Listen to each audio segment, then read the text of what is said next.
Hey sis, hey, welcome to the Must Be the Mental podcast with Shar. This is the space where Black women come to heal, be seen, and stop suffering in silence. I'm Shaaree McCalpine, licensed therapist, speaker, and your mental health bestie. So grab your favorite beverage and let's talk about it.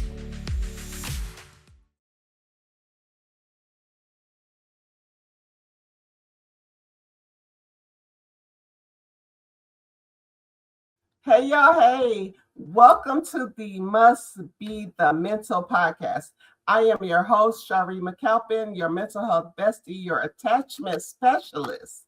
So, today we have the pleasure of talking to my girl, my friend, my boo thing. Her name is Lola Tomorrow. She is a specialist in event planning. She is a serial entrepreneur. She is a God woman. She is a person of faith. She is a person who believes that everybody has a new level to achieve. She comes from a space that at her young age, she was able to achieve different things. She not only is a brand manager, like she is a whole brand herself. And then she has other brands that go along with the brand. Like, what? Like, y'all be looking at social media, but y'all haven't heard nothing yet. This girl is on fire. Have y'all heard of our first lady? That's our girl, Michelle Obama. She know about that. I'm gonna let y'all don't even know. She know about that. Like, that's her thing. She is just like when I talk about chef's kiss, we talking about Lola tomorrow. So let's get into it. Y'all already know. Grab your cup, grab your bonnet, kick back, and let's get ready to talk about real things that Black women go through on a daily basis that we have to talk about that makes us feel like we are in spaces, different compartments, but we all figure out the same things at the same time. So we're going to talk to Lola today, and I'm so excited to talk to my sis, my little sister, and y'all going to love her at the end of the day. We going in. Let's talk to her. This is Lola tomorrow, y'all. Hey, first of all, that introduction. Okay, you are now my official introduction person. That was amazing. Thanks for me. So glad to be here with you and your community. Hey, Lola. So let's talk about the fact that you are a young entrepreneur. And I say young, and a lot of times people feel like that's not a moniker. I feel like that's what it is because when I was your age, I wasn't thinking of doing all the things that you are doing at this point. When you came out the gate, figuring out that this is what I want to do. I just looked you up on social media. I never knew that you was on TV with the live TV, the programming. I'm like, I didn't know that you was gonna be on there about the weight loss and doing that piece. I'm like, how did she even get involved in that? Y'all, this lady not only created a space, but created leadership, a thought program for a person at that young age. At young ages, people aren't doing what you did. How did you come to be so confident to say, I'm going to do this, I'm going to do that, I'm going to do this? How did you do that? Well, I mean, the start of it is my foundation, right? I have pretty amazing parents, and an amazing grandma and an amazing aunt that really shaped my development from childhood. Mm-hmm. The other part of that is I think sometimes people who have achieved a certain level of success, sometimes we be April fooling y'all. If you have not achieved a certain level of success and that's your desire, you'll look at someone like me and think, oh my God, she has something that I don't have, or Mm-hmm. and the truth of the matter is, I don't know what I'm doing. Okay. I walk by faith. I figure it out. I do it afraid. The same insecurities you feel, the same thing that might stop you, the audience here, from moving forward. I feel the same thing in my body. The only thing is I feel the fear and I do it afraid. You I know was, what? I don't want to stop you in the middle of your sentence, but I want to ask a quick question. yeah. Because we hear all of these things like, oh, do it afraid, trust God, jump into faith. We hear all these things. How is that translated when you are a young girl? Because you're not old, you're not my age, you are still young in your situation. So as we roll back to a hot tub time level, like you were very young, how do you say to somebody that's listening, do it afraid? Like, do they have to have a vision? Do they have to say, I don't care? Like, what is it that motivated you, that put the match under you? What happened? Since I was a kid, I have always been motivated by impact in people. I've always been a leader. I've always been the one that my peers looked up to, and we kind of listened to. So the impact of people has been my main driver probably since I was 6 or 7. I used to do events. My first event was a baby shower for my first grade teacher. That was my first event. And I planned this baby shower. Everyone in the classroom had to give $1.25. My mom took me to Sam's Club to get the cake. We got the teacher. I planned my first event. So since I was a kid, I always remember being driven by impacting people on some level. Mm-hmm. And so the way this works is, here's the thing. Especially with the internet really can be a very dangerous place because the internet can turn people into people that have an opinion about things that they've never done. Like the irony of me having an opinion about someone who has made risk or made mistakes publicly when I have literally lived in my comfort my entire life. Mm-hmm. And so it's one of those things where doing it afraid means taking the risk. It Mm-hmm. means whatever that vision is. And sometimes people want this. My first vision was a baby shower for a teacher that then grew into wanting to pull together girls in a program, that then grew together, wanted to help women make millions in their company, that then grew to want, like, it's a constant evolution. And so the first thing that I would tell people or someone in my shoes, get over the thought of finding your purpose. They tricked us. You don't have to find your purpose. Yes, come on, girl. Get Exactly. over it. My advice on how to find your purpose is live life. Go Yes. outside. Go do some things. Get a hobby. Find a new trade. Find something new that you want to do. And what you will learn through life is that you stumble into purpose. You don't just That's find it. so true. Stumble into it. Girl, I tell people all the time, throw the spaghetti at the wall. Like, Yes. do all the things. If it don't work, what have you lost because it didn't work? Like, do what you got to do. Don't be stuck in this space where, oh my God, it didn't work. So what if it didn't work? So what? Try what you got to try. And that's why I love you, because you have really turned yourself from, and it's so crazy when you say, I was helping my teacher, because that meant you was a young person under the authority of an adult that you was like, oh, I want to serve. So I feel like that's what you do, is in service to people. Yeah, I mean, that's my prayer. My prayer every day is, God, when I wake up, Lord, how can I be of service? Mm-hmm. That's the prayer. And the thing that sometimes, if I'm honest, I don't know if it's because of my faith. I don't know if it's because I do believe in being unconsciously brainwashed with church things. Mm-hmm. But I was afraid of success because I always felt like those who were successful were not yielded to God, were not yielded to Jesus. It's like the moment you got successful, it's like you start to stray away.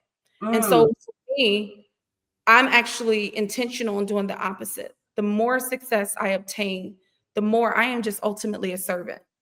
I'm ultimately a servant. What I do for my clients, what I do for the people in my space, I am serving them. And I think that type of mindset keeps you in a place where you don't really think you're bigger than what you are. It keeps you in a place that I'm no different. And I really believe this in my soul. I'm no different than the homeless man that's on the street. I'm no different than him. There was one time I was walking in Macy's in downtown Chicago. And when I walked into Macy's, it was this two African-American women, and they were gorgeous. They were just like, where you see older African-American women and they just look good. I'm the type, I got to stop that, baby. You fine. If ain't nobody told you today, Oh, give them their props. Give them flowers. To tell them, baby, you fine. If ain't nobody tell you, they were probably in their 70s. They look like kids. They were not. So we're in Macy's, and Macy's downtown is huge. About 20, 30 minutes in Macy's, I hear this huge commotion. And there's a woman that's like screaming, going crazy. And I look over, and it was the two Black women. One of the women were just like, she was basically in some type of, you could tell she was having a breakdown. Something was happening. So I go over, because, we're around all these other people, and I'm like, what y'all not about to do? So I go, I'm trying to make sure I calm the situation down. And afterwards, the woman said to me that 20 years ago, that woman lost 4 of her children and her husband in a house fire. And she said after that, she had a mental breakdown and she literally lost her mind. Yeah. And she said they wanted to put her in the hospital, but she would not allow it. And sometimes she won't take her medicine. And if she sees something that triggers her, my point is that I could be a moment away from losing my mind. Like, with some situation could have overtaken me to the place where it took me out of my mind, and it's God's grace that keeps me. So that's the piece that I would kind of advise somebody that's trying to figure out the first steps to take. 1, stay humble. 2, do it afraid. What does doing it afraid look like? Doing something, actually being in action with whatever the thing is that you have in your heart. When we talking in this space, y'all already know that I'm very authentic and I'm very purposeful when I talk to my guests. I know her in a space that is authentic. I know that her space, even though she try to hide and cover up and turtle up, like, she is a genuine person and she gives her all to everything. And sometimes as Black women, that is a detriment because we give so much. And then when we feel like, dang, I thought y'all knew me. I thought that I'm going through something and I thought you knew me. And then that doesn't show up in the space where I thought that I would have gave you grace. I would have done this. And then you didn't give me that grace. How does that feel for you? How does that feel when you know that I made mistakes or the person has made mistakes and I gave you grace? I gave you the space to be okay with that and you didn't give me that grace. How does that feel for you? Well, I think so. I think it's layered. I think the first layer to this is, if I'm honest, and I love to be honest, when God first gave me this vision of gave me a glimpse of who I was becoming, my deal with God was, okay, I'll do it when I lose 30 pounds. So give me a year. Give me a year to lose 30 pounds, because Lord, I can't do it being Rasputin. I can't do it. No. Not Rasputin. You know what? Don't let me come to where you at. Rasputin. Lord, I can't do it. So the first year, I couldn't do it because of that.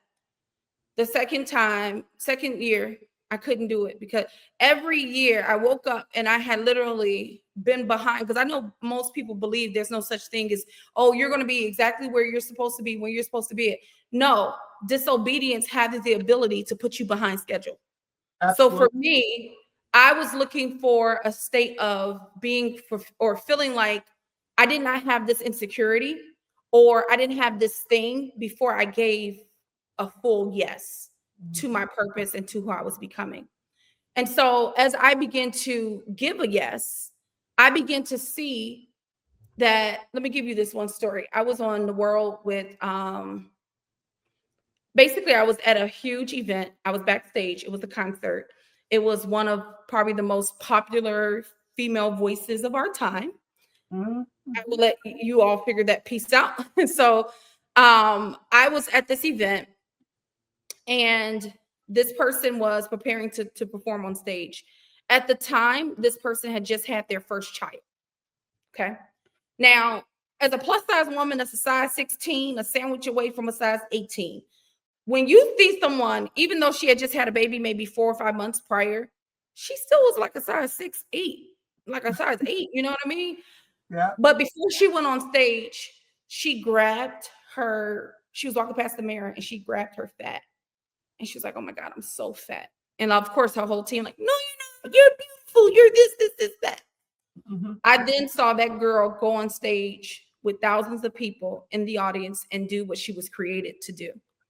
What that did for me was that, baby, we all got the insecurities. Yes. We all Absolutely. have something that makes us, I don't care who you are, whether you are the most beautiful woman in the world or you look a little like E.T. Either Yeah. way, we all we all have insecurities, and we all have ways in in our lives that we have to do it afraid.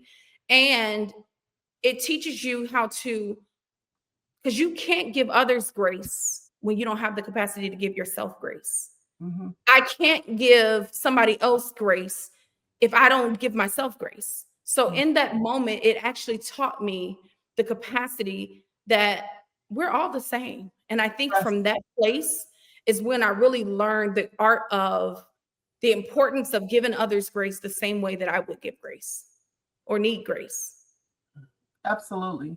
Do you feel like, coming from your background of a dad, a mom, does that change things? Because so many people feel like if they don't have a father, if they don't have a background, that they can't do all the things. What for you, that you had the support, your family, how does that change anything for you? It does. And I would be lying to you if I told you that it doesn't.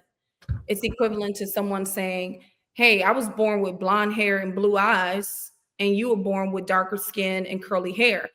Are Right. there naturally embedded advantages for you versus yes? And Yes.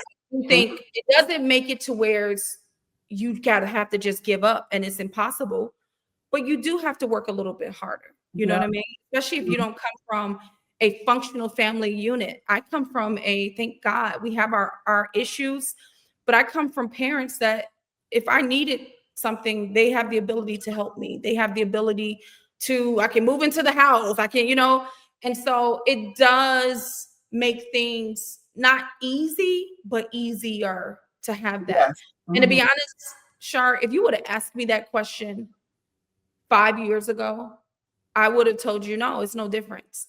But Mhm. I'm telling you, the way life has kicked my butt over the last 2 years, and the way while my butt was being kicked, everybody was gone, but that mama and that daddy of mine. Mhm. Um, it gave me the way I was able to regain my breath and to regain my strength is because I had parents to stand on. And Yeah. everybody doesn't have that. Whereas Mhm. it probably took me 6 months, 8 months to get back to my feet, where somebody else, it takes them years because they're doing it by themselves. So Mhm. the thing that I would say to that person who might not have that support system is you have to go find community. You Yes. have to. We're Mhm. not made to do life alone. And the way the original design, our first supporters is supposed to be our parents. That's Yep. just the original design. The first person that gives you a level of validation that makes you feel like you're good enough. All of that is developed during childhood. And Absolutely. when you have adults that don't have that, it comes out in many different ways. And so I do think there's an advantage. And I think that not an advantage where you're better than, but I just have to acknowledge it because I don't think it's fair. I have girlfriends who are trying to do the same thing that I'm doing. And I remember when my parents sat me down one year and they were like, okay, we'll just take a second mortgage out on the house. And I was like, I don't, no, I'm not comfortable with that. But the fact that I have parents that are willing to go take a second mortgage out on their house, there are some people that don't have people that would invest and believe in them like that. I would be lying to you if I told you that that doesn't give you an advantage. Now, my parents didn't take it out; they did not. But the point that I'm making is, I think that was a season where I acknowledged, like, man, having parents that support you like that is just it's mind blowing. It is so good. Like, if I would link my kids into the situation, even my granddaughter, like my daughter, she literally texts me, and this was just today. Looking at her feed, and she was like, "Mama, they was like, oh, nobody coming to save you, but I know that you coming to save me. You good? Like I don't have to worry about nothing because I know you got me." And I love that space that I got you because I didn't have that space, but I love that for y'all in the next generation that y'all love, that y'all are in a space where, okay, but I also have the contemplation of how are y'all doing at this age in this space of marriage, family, kids? How does that look for this generation moving forward? Because I feel like you the same age as my daughter, Mhm. and I definitely like I feel like girl, I'm on what you on, but I'm not going to force you to be on some bullshit. I mean, watch my mouth. Oh, I can't. I don't got to watch my mouth. This is You said my it's mic. Hey, so yeah. So how are you dealing with your life as an entrepreneur, a serial entrepreneur, as a brand, as your uh what is it? What are you doing? Are you still with the are you still with your brand with the eight figures. faith figures? Yeah. Yep. And then you got Lola tomorrow, you got all the things, Yep. and you still take care of your family, you still just you still do all the things. What's happening with you as far as personal? Yeah. That's actually a great question. Before I answer that question, I wanted to say thank you because I thank my mom all the time, and I'm sure your daughter thanks you because I don't think you all understand how, because my mom didn't have that, but she created that space for her children. How you all, just the way you parent, you mother, you nurture, how you're literally, you changed an entire generation to come. And so just thank you for the way that you all love us, support us, deal with our BS when ain't nobody looking. We know we be doing that too. Yeah, So thank because you for y'all that. be out of control. Yep, I know. But I love it. So here's the interesting piece. I used to always say this. I've changed my language, but I used to always say that I wanted to be a multimillionaire before I got married and before I had children. I've been saying that since the age of 17. I've been very clear that the mother that I want to be, and it's interesting because when people see me, they just see me as this businesswoman who do this and that. But my nature is actually, I walk around my house in dresses every single day. I wear a dress every day, not because of religion, just because I like dresses. I love flowers. Like I'm very, all of the things that most people don't think a boss girl could be, I am all of that. I love to bake. I love to do all of these things.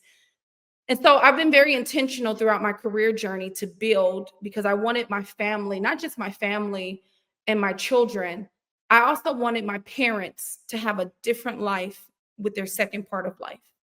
And so I've been very I intentional. go back really quick to Yeah. say when you said that at a young age you wanted to be a multimillionaire, you wanted all these things. What led you to this space that I want to be a multimillionaire? What did you want to have different that you didn't see?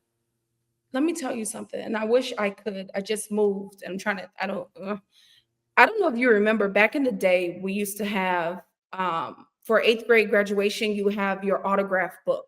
Yes, those little books. They were so cute. Right. Yes. So Yes. because I just moved, we found my eighth grade autograph book. And in eighth grade, my grandmother wrote in my autograph book, when you become a millionaire, don't forget about me and pay my house off. She wrote that in eighth grade. And that, I didn't even remember it, to be quite honest. But when I went back and I even think about the desires that were in my heart, I was groomed from this. I was groomed for wealth. I was groomed for impact, and I was groomed to influence and help steward people. So I think a lot of that, like I said, had, because I didn't come from wealth. I came from a mom. My mom had me at 16 years old. right? I came from teenage mother. I came from a lot of different dysfunctions. And so I think the first thing that I saw about wealth that moved me, I remember one day walking into church, and I'll never forget this because I got a whooping. Mama, if you watching this, you shouldn't have whooped me for that. Well, I did get whooping for it. I remember walking into church and I had made $5. I don't know what I did, but I made $5. My mom had a thing about tithing. You're going to give 10% to the church. So it was a little Mhm. grocery store right next to the church, but it was a homeless man outside the church. I wanted him to have my whole $5. And my mom was like, you can give him 450 because 50 cent going in church. I acted a fool because I could not understand how this man, now looking back, he probably was on drugs or whatever. I didn't know anything. But Right. as a kid, I couldn't understand how he don't have no food. And you telling me I got to give my money to a church, to a pastor that wear all this gold, that got all of it. Like, why do I have to give? I didn't understand. And so very young, I had this compassion for people and to help Mhm. people. So I think the desire came from there. And then when you actually see it, like right now, we're physically this year breaking ground in the DR to build a community center.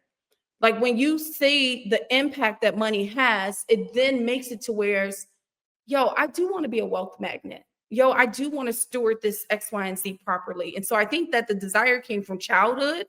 Mhm. And I'm just living out the fruit of my mother's prayers, my grandmother's prayers. Um, you just see the fruit of it at this place in my life. Yeah. So when people go on your Instagram, they go on social media because social media and people be like, it's not a real place. People don't do this. That like some things are very real. Like I don't subscribe to the fact that oh that's not real. Like some people really are having a good time. Some people are enjoying their husbands. Some people are enjoying all the things.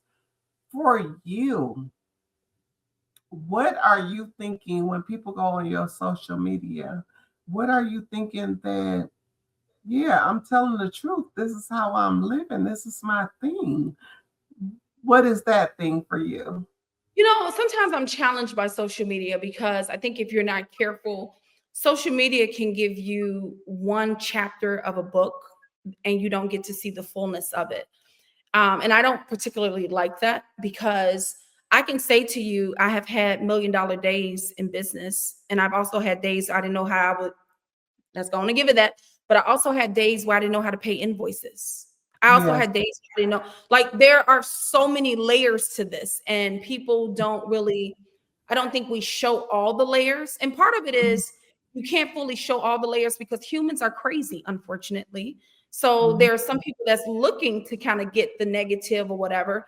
But I think that for me, I don't even post on social media consistently, but my goal with my social media is yeah, you might be able to see some of the wins, some of the things, but I'm human, right? Yes. Yes. I'm Mhm. human. Something I did last year, and you actually helped me through this last year. I had to accept the fact that sometimes it's okay to not be okay. You said And I helped you with that? you really did. I mean, because one, low key, I don't know if you know this about yourself. You're a therapist, so even when you're not in therapy mode, it's like, you know what I mean? We be sitting on the couch. Um, but I think the concept of embracing that, yo, it's okay to not be okay. Yeah. And if you Mhm. follow my social media enough, I mean, last year I don't think I was on social media for 9 months out of the year. No posting, no Mhm. anything. And baby, I was figuring out life. I wasn't okay, during that period. Mhm. And Mhm. so my prayer is that people get to see both sides. You get to see the sides of the success, but you also get to see the sides of the journey where I was in bankruptcy court, the sides of the journey where I was homeless, the sides of the journey where I made mistakes in business and partnerships failed and this happened. And so, because that's the realness of it. And I think what happens is when people don't have a real glimpse of what real success takes, the biggest lessons of my life have been in my failures, not in my wins.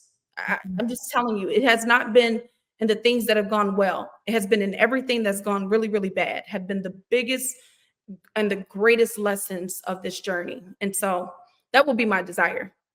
I freaking love that. When I tell you your authenticity, when you have been able to pivot and say, "Oh shit, I didn't know. I didn't know. I didn't know," because people hold your feet to a standard of fire that is not fair at a lot of times, because you are not a 70-year-old woman, you're not a 60-year-old woman. You have been rotating through life to figure out what that looks like. And sometimes it's so hard. And when you do that, because I know that you are, what is it, a turtle? Like, I know that you revert into yourself and figuring out, like, okay, I'm not talking to nobody. I'm not figuring, I'm going to do this. You do all the things, A, B, C, D. And for you, A, B, C, D, it should equal E. And when it doesn't, it's a spiral. Like, Yeah. what the fuck did I do wrong? Let me go Yeah. back to A. I must have did something wrong. Yeah. But I know that you have an integrity that people don't have. And I love that for you. But sometimes you are super hard on yourself Mm-hmm. and you take in everybody's opinions and what they say. And okay, let me fix this, let me fix that. But how do you figure out for you that I'm okay? I Yeah. didn't do anything that I need to be this apologetic, this person. Like, okay, I made a mistake, but I didn't make it in intent. How Yeah. does that feel for you? I think it's like I said earlier. I try to be overly mindful of one. I want to treat people the way I want to be treated. Mm-hmm. So I'm always thinking that in my head. If the tables were turned, how would I feel? How would I respond? And so there's a lot of times where I have to give people the space to feel what they feel because I understand. Yeah. And so I also think at the same time of that, I think that one thing that I'm learning about business, and here's the thing, I believe when you really do the math or you really follow the statistics, statistics show that almost, I think it was like 90 something percentage of African American women who run businesses will never make six figures. Mm-hmm. Mm-hmm. Mm-hmm. That's a high statistic. That That's how. means if there's 10 women in business, 9 of them will never touch six figures. Yeah. Mm-hmm. So it's either 8 or 9, one of those numbers. So you then take it to where you stick out very differently because you figured out and you ain't cracking no cards. Amen. Ain't no card cracking Amen. happening. Amen. Amen. Out how to consistently make 7 figures in business. Mm-hmm. The first thing that I'm constantly having to do is understand that I am different. The call of God is different on my life. What I'm going to create is different. And when you understand that, you understand everybody won't understand. Yeah. There are Mm-hmm. sometimes you're blessed with people who are emotionally mature where they can see and they give you grace and they understand. And then there are other people, they don't have the capacity to give you grace. It's not Mm-hmm. that they hate you. It's not that they don't have the capacity. Let me tell you a secret. Well, it's between me and people. I said to a woman, I had a woman in my company that I owed her mid 1, 2, 3, 4, 4, 5. I owed her mid 5 figures. Mm-hmm. She brought a program that I had. And that year, the tour dates changed. And when the tour dates changed, it landed on her wedding date. But she had already paid for the program in full. Well, life started happening, some shifts started to happen in the company, and it took me a year to pay that young lady back. Mm-hmm. And you know what I think about all the time? And it's no shade to anyone watching this if you're like, yeah, that wouldn't have been okay. But I think about all the time, some of these little internet people that we see, they would have had me going viral on the internet. They would Yep. have had this girl, they were showing screenshots. Let me show you. And here's the thing. Can I say that they would have been wrong? Because I feel like I would feel away if somebody owed me that much money for that period of time. I might feel away.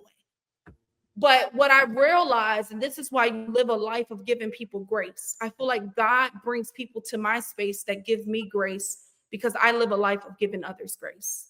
And I Yes. think once you realize that you're going to need the same grace one day, and if you don't, baby, keep living.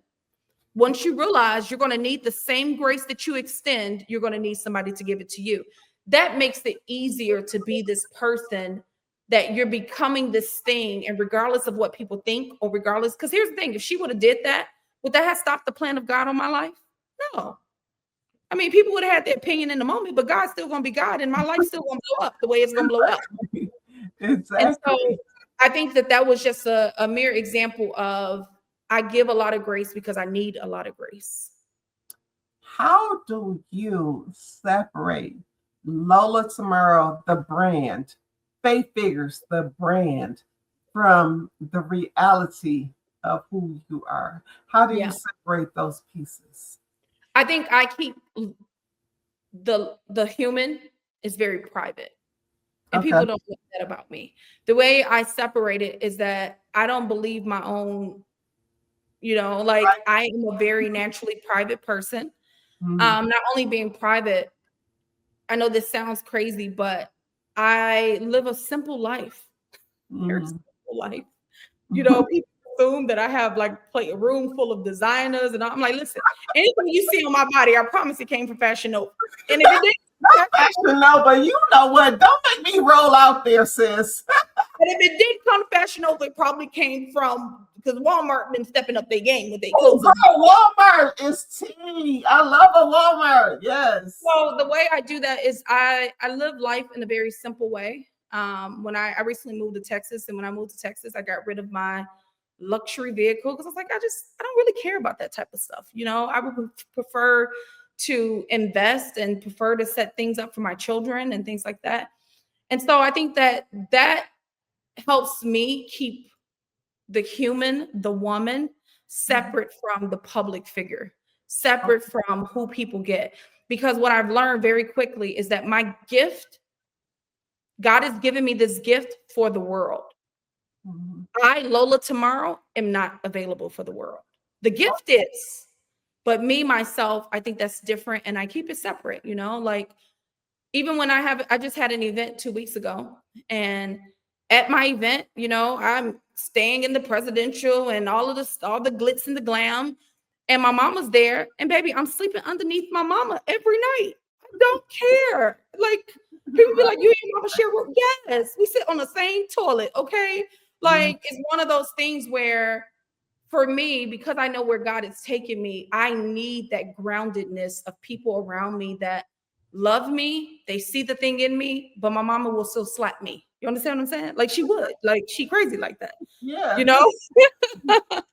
Bring it. Come here, sis. That's right. Like, Absolutely. so that's the way for me that I'm able to separate the woman. And I pray when I'm married one day and I have children, that my husband and my kids get a part of me the world doesn't get.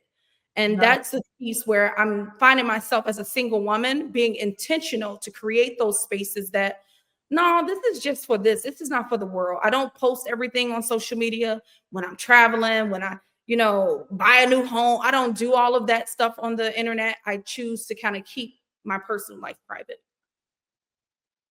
So I talk to in my practice a lot of women from the age of 25 to beyond, but a lot of women are really figuring out that they want to be married, they want a family, and it's just not happening in the way that they want it to happen. And now they are figuring like maybe it's me. Do you feel like it'll happen when it happened, or you feel like this is an issue, or what's going on? Because I know that you have so much going on in your life, like building and navigating and doing all the things. Does that stop you from being a married woman, a dater?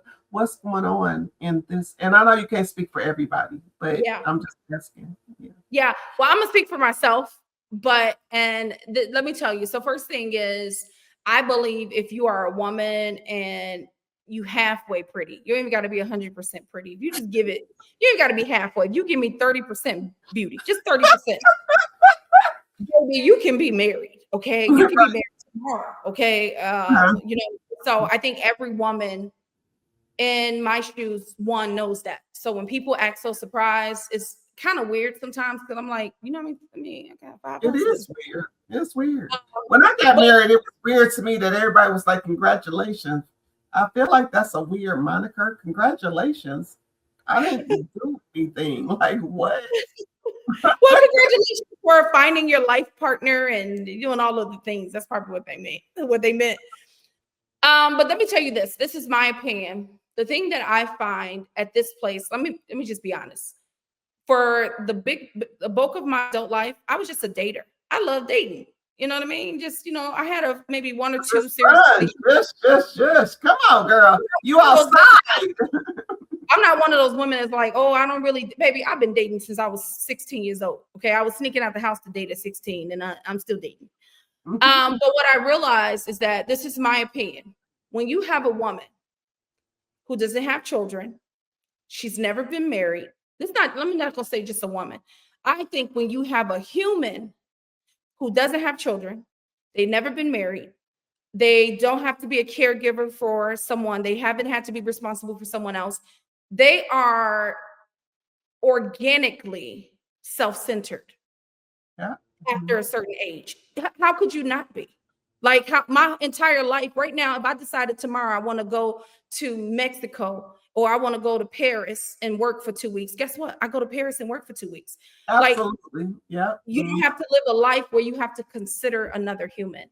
Yeah. So part of me is I think that even like when I go deeper with my therapist, now that I'm ready to step into being a partner and being a mother, you kind of have to deal with that. And I would be doing myself a disservice to not say that I've lived a life where I'm a little self-centered, right? There's certain things, like even my mom was talking to me because I have a thing about my house, like you cannot wear shoes in my house. I don't care who you are. You cannot wear shoes in my Right. Yes. mama said to me one day, she was like, what if you marry a man who doesn't want to take off his shoes? I wouldn't marry a man that wouldn't want to take off his shoes because what are you talking about? That part. Come on, Lola. But my mom, and she was like, do you hear yourself? And that felt a little extreme, but I was actually serious about that. And so I think that unconsciously we built this world, and now you're about to have another human that has to be integrated into this world. There's going to have to be levels of compromise. There's going to have to be levels of all of those things. And so I think what I'm seeing is I am learning how to be that person. I am learning how to be a partner. And I do think it will come in its timing. There is not a shortage of men. Okay. There just ain't. I'm just going to tell you that. I don't know. All over the place. I tell people that all the time when they like, oh no. I'm like, girl, look, all you got to do is Google wedding planners, venues. Yes. That wouldn't be existing if people wasn't getting married. Like, what are you talking about? Like, be very serious with yourself. Now, there might be a shortage of men who don't want to make you a sister wife. Because all these brothers want me to be a sister wife. Well, I'm not gonna be able to be no sister wife. I'm not gonna be able to do it. Shark, come on back. I'm about to pass out. You ain't a sister. Like, no, we're not doing that. Like, no, nigga, don't do that. We're not sister wife and nothing. You only got the king's ransom to be able to afford a sister wife. Exactly. So I do think, and I think here's the challenge that I see sometimes as you obtain a certain level of success, assets, all of that. I can't marry today like I would have married 10 years ago. Absolutely. It's just different.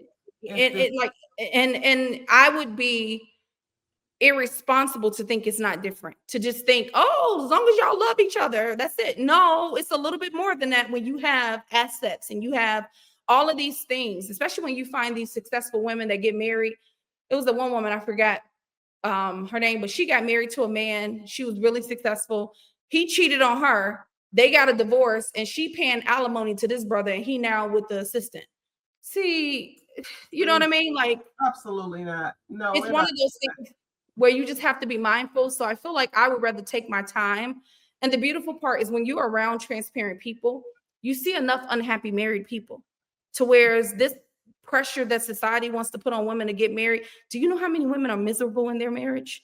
Yes. Like, if anything, I put pressure on myself to be open for a partner that can help me in a different way versus, oh, just get married, get married, get married. And so, that's my take on the whole marriage thing.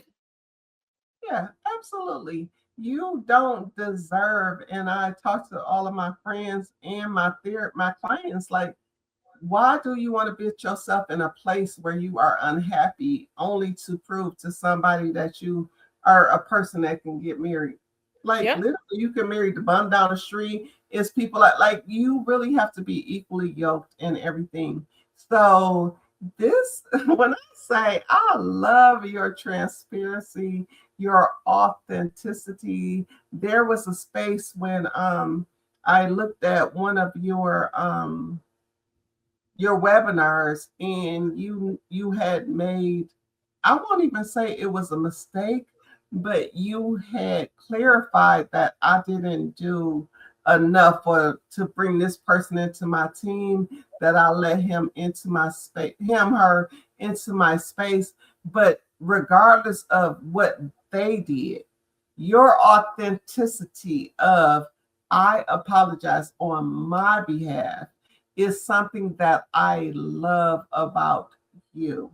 Is that something that's been embedded in you? Is that something like, where do you get that space from, that I am going to 100% double down on what I made a mistake for? I'm going to make sure that the people that I shepherd, the people that I steward, that if I have a problem, I'm gonna let y'all know what it is. Where do you get that deep embedded? Because people be like, yeah, okay, well, that's what it is. I ain't do nothing. That was on them.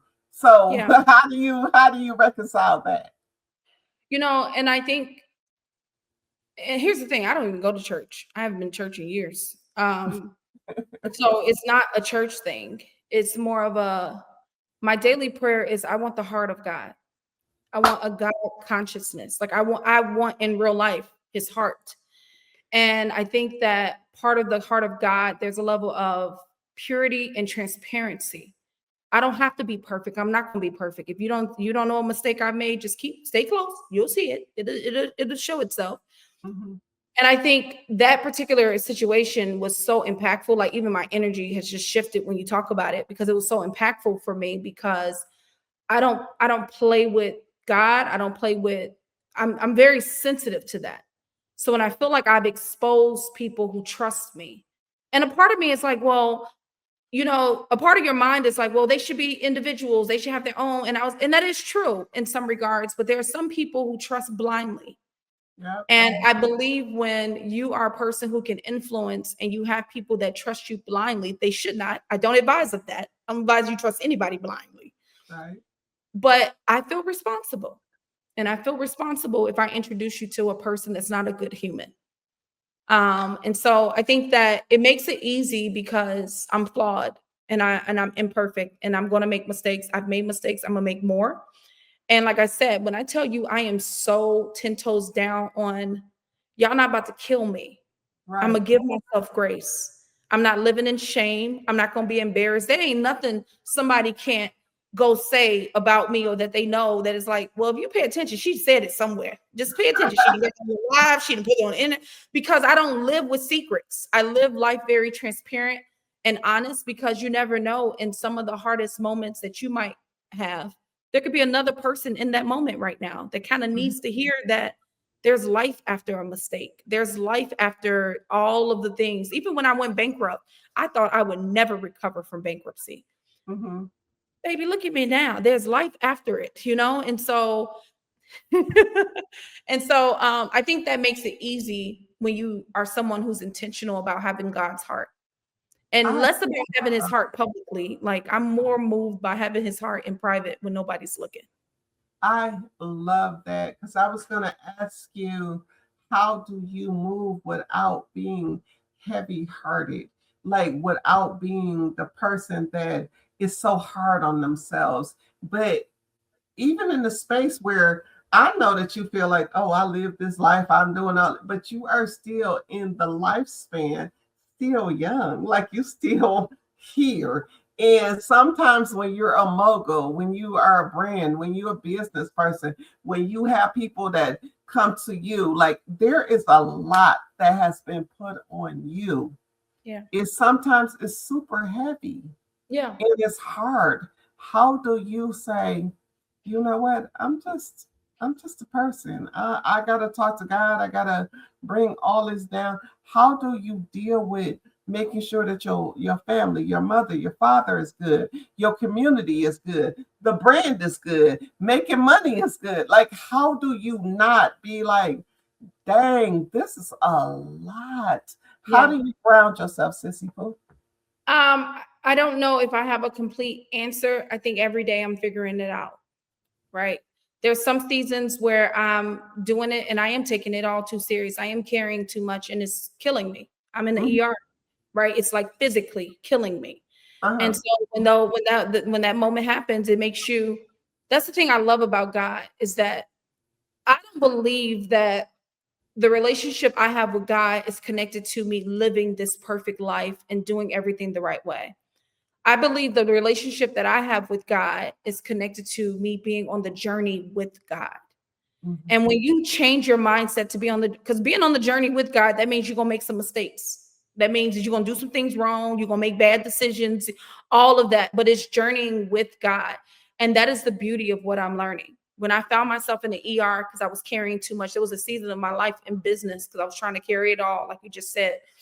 I would wake up and like I would just feel like this pressure on my chest. Mhm. And then I started having some stomach issues, and when I found myself laying in the ER bed and having to cancel an event that so many people have bought tickets for, that's when I began to listen more, listen to my body, listen Mhm. to yo, I'm actually not okay. Yo, not only am I not okay, I don't have this to give to you. So that was one of the most powerful things because when you are a person that love people and want to help people, you'll find yourself constantly being pulled. And me being able to say, no, I don't have that to give to you. And Absolutely. being around people that's okay with that. And so I think it's a daily process. I think I'm learning. I think I have not figured it out. I think once you feel like you figured it out, life throws you a new curveball to say April figured it out. And I think it's the journey that I'll be on forever. My commitment is to stay present to myself, to listen to wise counsel. Like I told you, like the time that season where you were like, well, no, chill out, baby girl. Like Chill having out. wise counsel tell you, like, the world ain't over, boo. It's just the moment. I promise. The world ain't over, right? And listening to wise counsel, listening to my mom, I find myself being more she claimed I don't listen, but I find myself in my older age listening more to my mom than I ever did. Mhm. Right. So when my Love it. mom my mom is the type of woman, if you meet her, she loves everybody. She Everybody's her mom. does. I love her. Like I didn't even know who your mom was in one of your events, and she like, "Hey, I love your dress. I need that dress. You so pretty." That's I'm my like, mama. That's my mama. "Your So mother talk to anybody." so when my mom tells me, hey, it's something about that girl's spirit, that's off because my mama love everybody. My mama want everybody to come over for dinner. Whereas now, I used to ignore when she said that. She would say that when I was a kid. Now, baby, if my mama, I don't, she could be wrong. I ain't talking to you. Nope. If my mama, so listening to wise counsel, because sometimes God puts women around you that are older and more mature because they've seen things, they've Mhm. experienced things. So that is the way I live life. I feel so free right now. Thank you, Lord. I feel Oh so my free. God. I am Yes. so rested. I am so Yes. well. And I could not Yes. say the same thing last year, right? Yes. I was dealing with mental health stuff. I was going through different things. And I think that layer of freedom comes from me learning to rest, me Mhm. learning to, baby, you're not going to figure it all out. You're going to make more mistakes, but you keep going and life ain't going to be over. You're going to get this too shall pass. Exactly. That part. This too shall pass. This So too. y'all been hearing from Lola tomorrow. When I met her, I literally was like, yeah, we connected. I'm like, this is my boo. Like she really has a spirit of integrity at a young age. Like I don't know how that is poured into somebody, but definitely integrity. She takes on a lot, and I love that she says she's in a space of peace Yeah. and rest. So that's such a good point. So y'all, you can reach her. I'm going to make sure that I put all of her information into our chat and y'all can talk to her, link up on her social media.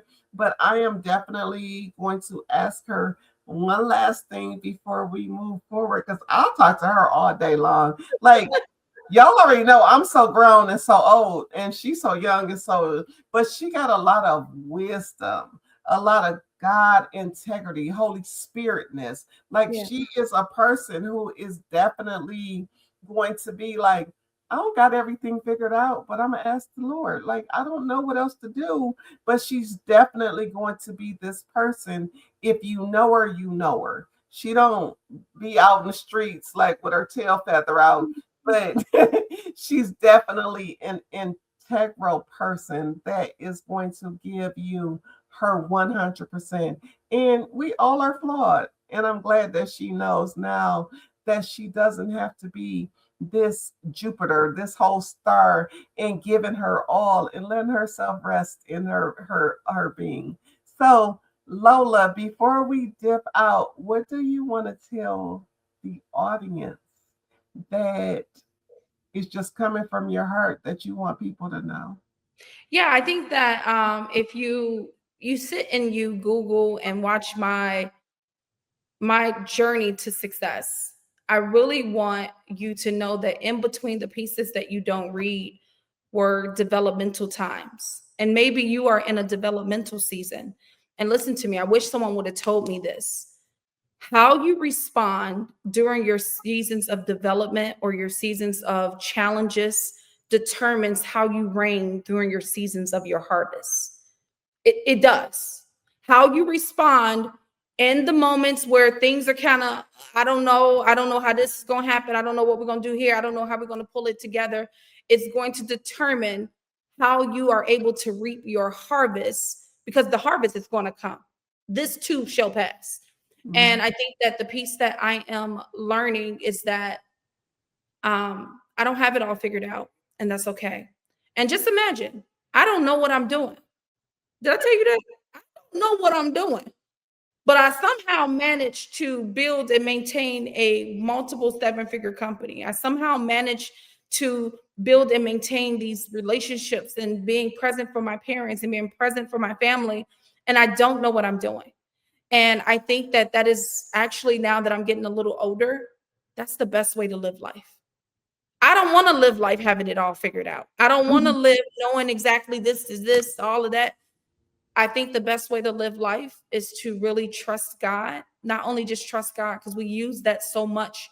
What I am learning beyond trusting God is how to trust myself. And that journey, because to be honest, we're trained to just trust God. But the truth is, you can't fully trust God if you don't fully trust yourself. Absolutely. So it's Mhm. one of those things where I'm just journeying through life, and I just want you to be encouraged, no matter where you are, that this too shall pass. And thanks for having me. Y'all heard it. Like this is Lola tomorrow, and she is young. Like y'all can see, she don't hold no bars. Like she like, okay, I made some failures, I got back up. I did this, I got back up. I'm figuring it out, I got back up. This is a multi-millionaire, y'all. Not only for her company, but her own brand. Y'all gotta know if y'all need something, listen to all the gems that she dropped. Yeah. Y'all gotta know. This is Shaaree McCalpine, your mental health bestie. And I want y'all to know that you are not alone. We all are going through the same things. And this is a community that we hug your neck. We give you some information to make you good.